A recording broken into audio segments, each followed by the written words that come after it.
I'd like to talk to you about Lord's reform, first of all. In Jack Straw's statement on Lord's reform last week, he said he was waiting for a cross-party consensus to take this forward.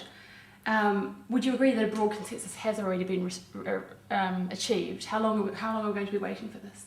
I think there's an important difference between consensus and trying to get complete agreement, because that's never going to happen, frankly. There are refuseniks in the House of Lords that will die in the last ditch in favour of an 18th century parliamentary arrangement, and I don't think that's really acceptable anymore.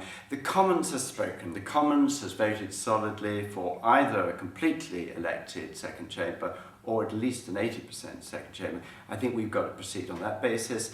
I hope we're going to make progress in the next few weeks, but if not, I'm absolutely convinced that all three parties will, in their manifesto for the next election, commit themselves firmly to a specific proposal to make the House of Lords, I hope it'll be called the Senate incidentally, fully elected, or at least 80% elected.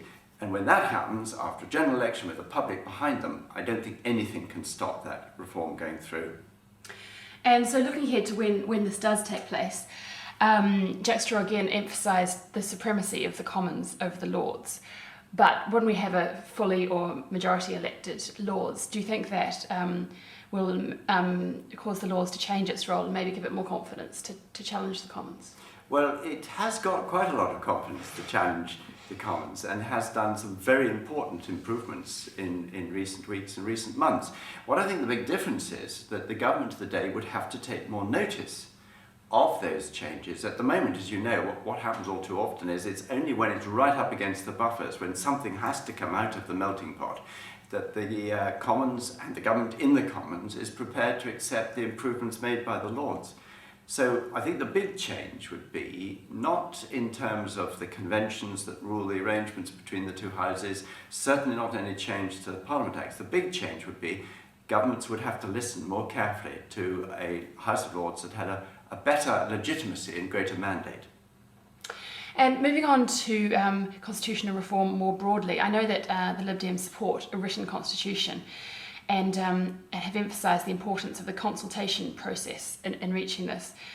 So how likely do you think it is we'll get a consultation that really is driven by the people, not by the government? Well, I'm an optimist. I wouldn't be a Liberal Democrat if I wasn't an optimist. And I think the sort of signals that Gordon Brown has been flying in recent weeks are very encouraging, because he really does sound as if he wanted to make Parliament more representative, listening better to the views of the public at large. So I think there are possibilities, but I am absolutely convinced that if any major change is to take place, if Parliament is to have a stronger role in scrutinising the government of the day, holding the executive to account, that process has to be owned by the people. And that's why I and my colleagues are proposing that there should be a constitutional convention which should look at all these issues, which should not be just packed by people from the political parties, should be half and half at the very least, with the public being there represented by those who are not involved directly in politics. And that process then should be owned throughout by the public at large, so that no government, even if there's a change of government, can turn round and scrap the whole process. Because I think if we're going to have a written constitution, if we're going to make major changes to the arrangements in which this country is governed, the public must own that process and that product. And I'm sure you know that Unlock Democracy is supporting the Citizens' Convention Bill. Would you agree that this is the best cross-party proposal to ensure that people at every level are consulted and brought into the process as a statutory requirement?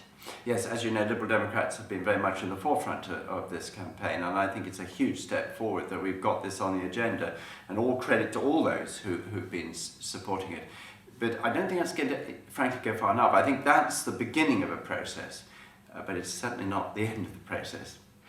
And finally, to come back to Jack Straw again, he said in a recent statement that we live in a representative, not a plebiscitary democracy, drawing a clear distinction between the two. And do you agree that there should be a difference between the two? And also, what proposals are the Lib Dems putting forward to enhance direct democracy? Well, I think there's an awful tendency in this country to think we've got all the answers to everything, particularly when it comes to something like democracy. I think there's some hugely important lessons to be learned. For example, from Canada, where the experience they've had with citizens' assemblies and where the citizen consultation has been extraordinarily effective. That doesn't necessarily mean that everything should be, at the end of the day, left to a plebiscite or referendum, because I think we do have a tradition in this country that we have representatives who have to use their judgment. But if those representatives are not well informed about public opinion, what people really think, then of course there is an alienation from the views of the public, and the representative democracy that we say is so good is actually very badly flawed. But at the root of all this, and why I think we have in this country such a crisis of confidence, is because the electoral system isn't working. And I know Jack Straw has come a long way over the years in a whole number of directions, but he doesn't seem to have come sufficiently far on that issue. And Gordon Brown, although he's made reference to this in the Green Paper, he too doesn't seem to recognise that when so few people feel that their vote actually counts, you have a major problem. The biggest single cause of alienation from the political institutions is people feeling that their vote has no effect. And of course they're right, because only about a quarter of those who were eligible to vote in 2005 actually voted for the government, which nevertheless had a large majority in the House of Commons. In those circumstances, you can't blame people from staying away. You can't blame young people in particular from thinking political parties, political institutions, and the voting process itself are a waste of time. Until we address that issue, until we make certain that people have a real choice and they're no longer cheated by the electoral system, I think the crisis will continue. And therefore, Jack Straw, yes, he's right that representative government has to be informed by all forms of 21st century participation, but they can't be completely dominated by it. But he's wrong to think that you can continue as we are with a totally incompetent voting system, which is not fit for purpose. Thank you very much, Lord Tyler.